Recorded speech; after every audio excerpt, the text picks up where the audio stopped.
कहीं आंसुओं का खजाना मिला, कहीं ख्वाब कोई सुहाना मिला। जहाँ भी गए हम, जिधर भी गए हम, अजब जिंदगी का फसाना मिला। फसाना, फसाना, फसाना, फसाना। सिर्फ पसंद और विचार से पेट नहीं भरता, और मैं अपनी बहन को भूखा नहीं देख सकता। भूखा तो मैं भी अपनी पत्नी को मरने नहीं दूंगा सर। पत्नी तो वो तुम्हारी तब बनेगी जब हम इजाजत देंगे। स्टेटस आपसे कहीं ज्यादा अच्छा है उसका समाज में, क्योंकि वो आपकी तरह बुरा इंसान नहीं है। श्वेता, शर्म आना चाहिए तुम्हें अपने भाई से ऐसी बातें करते हुए। शर्म तो आपको आनी चाहिए भैया। आप क्यों मेरी जिंदगी में रोड़े अटका रहे हैं? भैया प्लीज प्लीज मुझे मेरी जिंदगी जी लेने दीजिए। मेरी जिंदगी की गाड़ी अनजाने में ऐसी मंजिल की तरफ बढ़ने लगी जहां पर सिर्फ वन वे का बोर्ड लगा हुआ था। जाहिर है कि वापसी का सवाल ही पैदा नहीं होता। अब तो मेरे मुकद्दर में सिर्फ खून की रोटी लिखी है, सिर्फ खून की रोटी।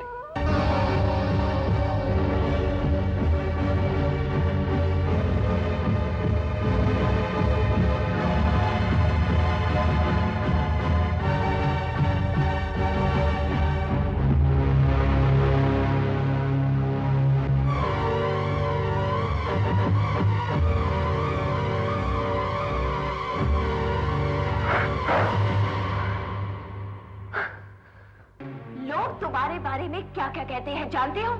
लोगों की नजरों में तुम आदमी नहीं कसाई हो। And I'm totally fed up of you, Dinesh Khanna. I'm fed up of your higher society. I'm just too fed up. मैं तुम्हारा घर छोड़कर जा रही हूँ, Dinesh Khanna. I hate you.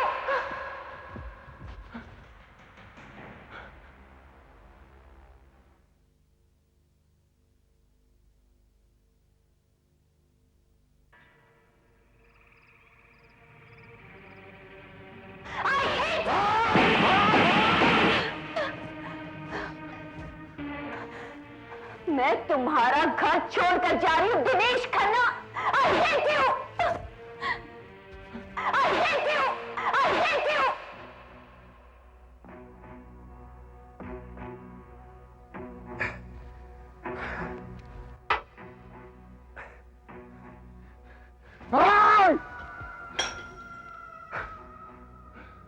DK बाबू, अगर आपके तौर तरीके यही रहे तो मुझे लगता है इस तरह आपकी पूरी जिंदगी खत्म हो जाएगी। किस तरह से? भाई देख लीजिए, आपके परिवार के सब लोग एक एक करके आपको छोड़ के जा चुके हैं। पहले अनीता बेबी गई, फिर श्वेता बेबी गई, और अब बहू रानी भी चली गई। तो मैं क्या करूं? चली गई तो चली गई, क्या मैं उसके बिना जी नहीं सकता? जी तो सकते हो, मगर बिल्कुल उस तरह जैसे डाल से टूटा हुआ पत्ता। आप भी उसी तरह अपने परिवार से बिछड़ चुके हो, और अपने परिवार से बिछड़कर जीना भी कोई जीना है? अरे जरा सोचो, कभी आपकी आत्मा या आपका दिल खुश रहा है? मुझे लगता है कि आप अपने आप से भी कभी खुश नहीं रहे हो। आप टूट चुके हो डीके साहब, आप अंदर ही अंदर टूट चुके हो। नहीं नहीं मुन्नन शाह, मैं कभी टूट नहीं सकता। मैं डीके हूं, डीके। ये बनावटी जिंदगी कब तक जीते रहोगे? हैं? मुझसे आपकी ये हालत देखी नहीं जाती। अगर कभी कोई शख्स अपने परिवार से अलग रह के खुश होने का दावा करे तो उसका ये दावा खोखला होगा, झूठा होगा। मेरी राय मानिए, बहू रानी को मना कर लिया। अपनों को मनाने में, उन्हें अपनाने में कभी कोई छोटा नहीं हो जाता। नहीं मुन्नन शाह, हरगिज़ नहीं। मैं उस घमंडी औरत की चौखट पर माथा टेकने कभी नहीं जाऊंगा। उसे आना होगा इस घर की चौखट पर। खुद पर इतना घमंड अच्छा नहीं है डीके साहब। और फिर मैं बहू रानी को बचपन से उसकी जिद्दी फितरत को बहुत अच्छी तरह जानता हूं। वो यहां कभी नहीं आएगी, वो खुद कभी नहीं आएगी। हर औरत अपने पति के घर में मान और सम्मान चाहती है, और वही मान और सम्मान इस घर में आपने उसे कभी नहीं दिया। क्या बक रहे हो मुन्नन शाह? क्या मान सम्मान के नाम पर मैं उसे अपने सर पर बिठा लूं? क्या नहीं दिया मैंने उसे? शान शौकत इज्जत दौलत क्या नहीं दिया मैंने उसे?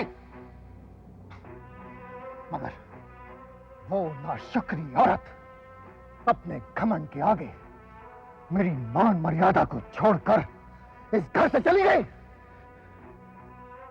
हो। और तुम कहते हो कि उसको समझा बुझा के वापस बुला लूं? अरे नहीं, जाए तो जाए, भाड़ में जाए, पाखंडी कमेरी जलील औरत, जाए।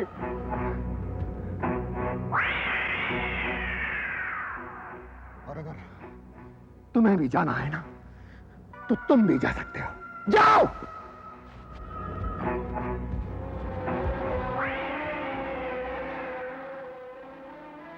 ऊपर से जितनी नफरत दिखा रहे हो डीके साहब, मैं जानता हूं कि अंदर से कितनी चाहत है। माँ, आखिर मैं क्या करती? दूसरी औरतों की तरह चुपचाप मर्द के जुल्म सहती रहती, चिल्लाती नहीं। टीके के काले कारनामों की वजह से मैं अंदर ही अंदर घुटती चली जा रही थी। माँ, क्या औरत इसीलिए जन्म लेती है कि वो मर्द के अत्याचार सहती रहे? मर्दों का अत्याचार युगों से चली आ रही परंपरा का ही हिस्सा है बेटी। इसे आज तक कोई नहीं बदल सका। अपने देश में औरत अपने पति के नाम से ही जानी जाती है। अपनी कोख से जन्मे बच्चे को भी वो अपना नाम नहीं दे पाती, उसके साथ भी उसके पिता का नाम ही जोड़ा जाता है। मर्द जब मरता है तो उसकी चिता को भी आग मर्द ही देता है, और औरत जब मरती है तब उसकी चिता को भी आग मर्द ही देता है, औरत नहीं। बेटी, इस सच्चाई से इनकार तू भी नहीं कर सकती, और इस देश की कोई भी नारी नहीं कर सकती। तुम चाहे कुछ भी कहो माँ, लेकिन मैं इस बात को नहीं मानती कि चुपचाप अपने पति के जुल्म सहना औरत की शान है या उसका धर्म है। और फिर माँ, औरत ने तो कितने ही महापुरुषों को जन्म दिया, फिर भी औरत को क्यों कम समझा जाता है? नहीं माँ, नहीं। आज की औरत बदल चुकी है। आज औरत हवाई जहाज तक चलाती है, क्या नहीं है औरत? ऐसी औरतों की आज भी कमी है बेटी। बेटी को अच्छे घर में ब्याहने के लिए माँ बाप को बहुत परिश्रम करना पड़ता है। तुझे भी सुखी देखने के लिए, उस परिवार में ब्याहने के लिए हमने अपने जीवन के सारे सुख समेटकर तेरे पति को दहेज के रूप में दे दिए थे। क्या इसीलिए कि एक दिन तू छोड़कर यहाँ चली आए? मेरी बात मान बेटी, तू वापस चली जा, दिनेश से माफी मांग ले। प्लीज माँ, माफी शब्द का नाम मेरे सामने मत दोहराओ। माफी तो सिर्फ कायर और डरपोक लोग मांगते हैं। और अगर मैं दोषी होती ना माँ, तो डीके से जाके 1000 बार माफी मांग लेती। लेकिन दोषी वो है, उसे तो सोते जागते पैसा कमाने की हवस लग गई है। वो आदमी के रूप में एक ऐसी मशीन है जो सिर्फ पैसा उगलती है या शब्दों का जहर। नहीं माँ, मैंने फैसला कर लिया है कि मैं उस घर में वापस नहीं जाऊंगी, और मैं अपनी जिंदगी आत्मविश्वास और सम्मान के साथ गुजारूंगी अपने बच्चों के लिए। और डीके को बता दूंगी कि औरत कमजोर नहीं है। देख राखी, मैं तेरी तरह ज्यादा पढ़ी लिखी नहीं हूं, लेकिन जमाने का तजुर्बा है मेरे साथ। तेरे पिताजी की खराब आदतों के बावजूद उनके साथ निभाह कर मैंने जमाने को दिखा दिया कि मैं अत्याचार सहकर भी खुश हूं। लेकिन आज की नारी तो कुछ सहन करना चाहती ही नहीं। कामयाब होने वाली औरत लाखों में एक होती है बेटी। उन लाखों करोड़ों कामयाब औरतों में से एक नाम मेरा भी हो सकता है माँ।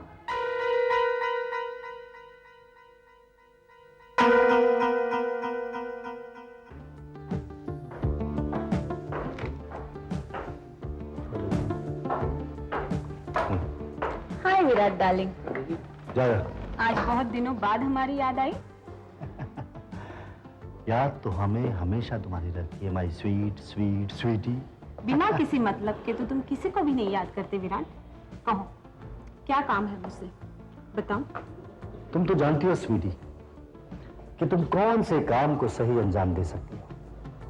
अपने हुस्न की अदाओं का इस्तेमाल करके पत्थर में से भी पानी तुम निकाल सकती हो। किसी करोड़पति को अगर रोडपति बनाना हो तो तुम्हारी सेवाएं ली जा सकती हैं। मतलब की बात पर आइए जनाब, अब मुझे किसको दीवाना बनाकर सड़कों की खाक चटवानी है? मतलब की बात यह है स्वीटी डार्लिंग कि मेरा एक साथी है। कुछ नाम तो होगा उस साथी का? हाँ है। उसका नाम है संजय कुमार, जो आजकल करोड़पति डीके की बहन से इश्क लड़ा रहा है। कहीं तुम डीके उर्फ दिनेश खन्ना की बात तो नहीं कर रहे हो? एकदम ठीक समझे। डीके उर्फ दिनेश खन्ना की बहन। समझ गई, बिल्कुल समझ गई। क्या उसकी बहन श्वेता मुझसे ज्यादा हसीन है? नो वे बेबी, नो वे। हो भी नहीं सकती। हाँ, अलबत्ता वो एक मालदार की बहन जरूर है। और विराट, तुम उसके भाई तक पहुंचने के लिए उसे अपने प्रेम जाल में फंसा रहे हो। एकदम ठीक समझे। लेकिन प्रॉब्लम सिर्फ ये है कि उस प्रेम जाल के रास्ते में मेरा दोस्त वही कांटा बन रहा है, संजय।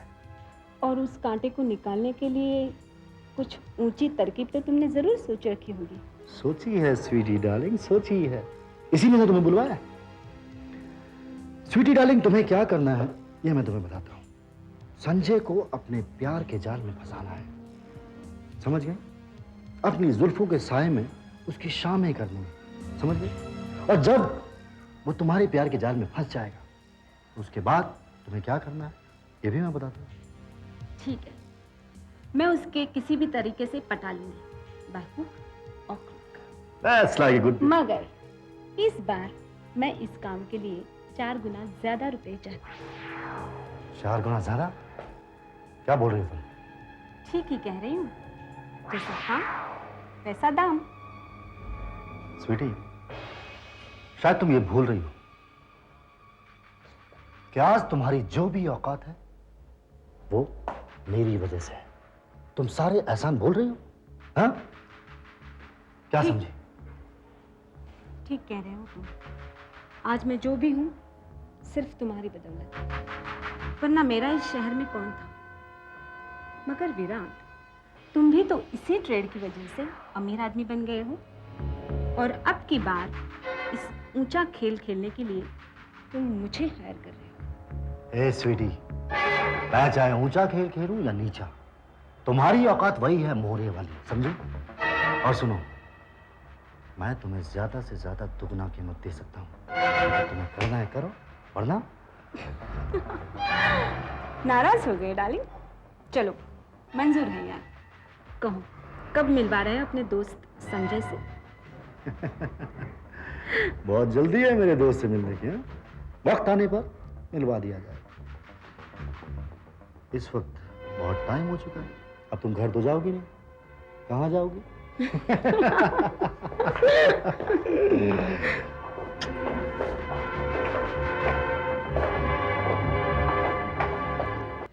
राखी, तुमने बहुत बड़ी भूल की है। तुम्हें इस तरह से अपने पति का घर छोड़कर नहीं आना चाहिए था, बस। कैसे नहीं आते शिव? दिनेश एक वैशी दरिंदा बन चुका है, सब रिश्ते नातों को भूल चुका है। वो घर नहीं था, कांटों का एक जंगल था शिव, जिसमें मैं दिनेश के साथ जी रही थी। मैं जानता हूं, मगर तुम ये भूल रही हो कि तुम एक भारतीय नारी हो। तुमको इस तरह अपने पति का घर छोड़ने पर ये दुनिया वाले न जाने क्या क्या कहेंगे। तुम पर सब लोग हंसेंगे, ताना मारेंगे, और तुम ये भूल गए कि तुम्हारे मासूम बच्चों के भविष्य का क्या होगा, क्या करेंगे उस जिंदगी में? हाँ? लौट जाओ राखी, वापस लौट जाओ और उस घर में फैले हुए कांटे को साफ करके खुशियों के रंगीन फूल खिलाने की कोशिश करो। जाओ। फूल? हाँ, दिनेश ने मेरे फूल जैसे दिल को अपनी ईगो की अकड़ में मसल कर रख दिया है। अब मैं और मुरझाकर जीना नहीं चाहती शिव। मुझे अपने बच्चों के फ्यूचर का ख्याल है। मैं अपने पैरों पर खुद खड़ी होंगी और दिखा दूंगी कि औरत कोई पैर की जूती नहीं है। वो मर्द के साथ कंधे से कंधा मिलाकर चल सकती है। मैं अपनी जगह खुद बनाऊंगी। अगर आगे तुमने ये सोचा नहीं कि बिना मर्द औरत जात नामुकम्मल है, जिस औरत के पास मर्द का सहारा नहीं होता उसे दुनिया के दूसरे मर्द अबला समझकर नौच डालते हैं। मैं उन अबला औरतों में से नहीं हूँ शिव, और अगर औरत चाहे ना तो कुछ भी कर सकती है। And I am educated woman. मैं एक बिजनेस वुमन बनूंगी। मैं उन औरतों में से नहीं हूँ जो मर्द के जुल्म सहती और उफ भी नहीं करती। मैं अपना मुकाम खुद बनाऊंगी। तुम समझती क्यों नहीं? तुम मुझे समझने की कोशिश करो प्लीज। देखो, मैं तो बर्बाद हो चुका हूं, लेकिन मैं तुम्हें बर्बाद होते नहीं देख सकता। राखी, अपनी दोस्ती का वास्ता देकर तुम्हें कह रहा हूं कि तुम अपनी जिंदगी और अपने परिवार को बर्बाद मत करो प्लीज। नहीं शिव, नहीं। मैं फैसला कर चुकी हूँ। मैं अब उस पत्थर दिल इंसान के साथ और नहीं रह सकती जो रिश्ते, नातों और जज्बात के समुद्र के ऊपर से गुजरकर आसमान की गहराइयों में खो चुका है। ओहो, वो तो खो चुका है, लेकिन तुम अपना बैलेंस क्यों खो रही हो? क्यों खो रही हो? तुम दिनेश खन्ना की सारी गलतियां नादानियां भूलकर उसे पेशअप कर लो। देखो, अगर तूने मेरा कहा नहीं माना तो फिर क्या शिव?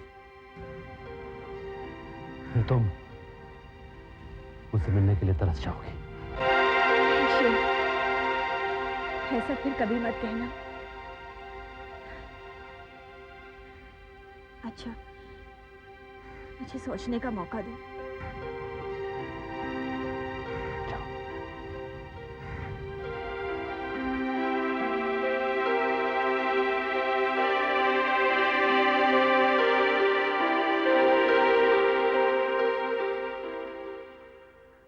ये क्या कह रहे हो तुम? ये गलत है। और प्रेम आशिक जो कर रहा है, क्या वो सही है? एक कहावत तूने सुनी होगी, दूसरे को मारने से अगर अपनी जान बचती हो तो उसे मार देना चाहिए। लेकिन सुधीर, प्रेम आशिक मेरा दोस्त है, मेरा यार है। ओ स्टॉप इट भानु। कैसा दोस्त है वो जो तुम्हारे नाम पर हथियारों का गंदा धंधा करता है और तुम्हें इसकी खबर तक नहीं? मेरी राय लो, तुम्हारा दोस्त हूं यार, बचपन से तुम्हें जानता हूं। उसे हथियारों के केस में फंसा दो, वरना वो तुम्हें इसी केस में दफन कर देगा। तुम क्या कह रहे हो? मुझे यकीन नहीं आ रहा। यकीन? For your kind information, police के पास बेहिसाब सबूत हैं, और इस बार जब सैयद को हथियारों की डिलीवरी दी जाएगी तो उस वक्त सैयद प्रेम आशिक और तुम्हें गिरफ्तार कर लिया जाएगा। और तुम कह रहे हो कि तुम्हें यकीन ही नहीं। मगर एक बार मैं प्रेम से बात तो कर लो। क्या पूछेगा उससे? यही कि तू मेरे नाम पर हथियार बेचकर दलाली खा रहा है? बट नेचुरल, वो तो यही कहेगा। बिल्कुल नहीं, मैं देशद्रोही नहीं, बेगुनाह। But for your kind information, वो तुझे फंसाकर खुद निकल जाए। मुझे तो कुछ समझ भी नहीं आ रहा। भगवान मुझे किस गलती की सजा दे रहा है? तुझे किस गलती की सजा मिल रही है ये तो मैं नहीं जानता, लेकिन इतना जरूर जानता हूं, कानून तुझे क्या सजा देगा।